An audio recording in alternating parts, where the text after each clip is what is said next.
This is such a sensitive subject. Very and I sensitive. wish I was a psychiatrist. I wish that I could talk about this for 30 minutes or This more. is the Expand Your Emotional Intelligence episode of BizGlitch 366.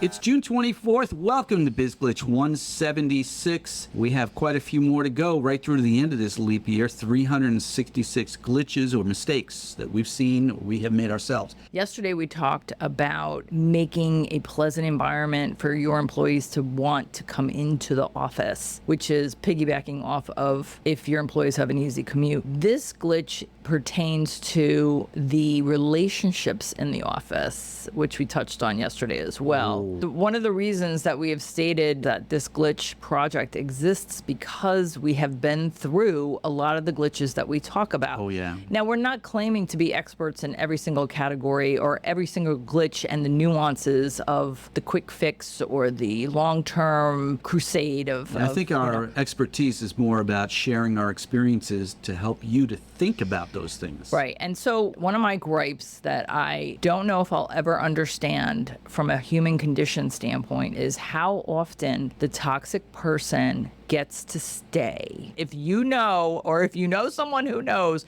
will you please direct them to me, please, Linda@auroraconsulting.biz. And I would love to hear why this is, other than legal ramifications, Can I I guess. float to I would love theories to hear. I've got? Sure. One theory, which I know from my experience in the mortgage lending field, where we loan officers were required to bring loans in, produce a volume of business. So it may have to do with results. If the toxic person gets more results than other people on staff, Okay. or maybe better quality results, that I think can blind management to the elephant in the room, which is the fact that the other employees don't get the chance to expand their horizons and achieve those results because they're so cowed by the horrible toxic personality. Second theory I have as to why management and owners don't deal with these toxic people is because you're all cowards.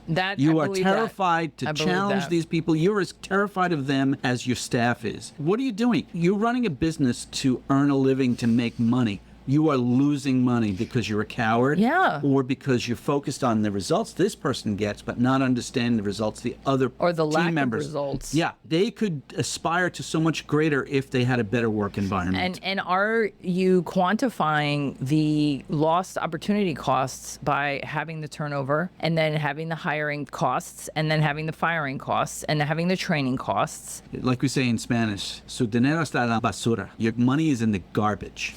Because you're not paying attention to important elements that can actually save you money and make you more money. This is where the leadership component comes into play for me that can really kind of bog things down, because you can be a business owner but not a leader. That's where the conundrum comes in, because you're not equipped emotionally to handle something like this. Now, is that a bad thing? No, because maybe you're really good at a lot of other things that make your business run. But the thing is, the collective is at risk here with having so many people, maybe not at one time, but the just in and out.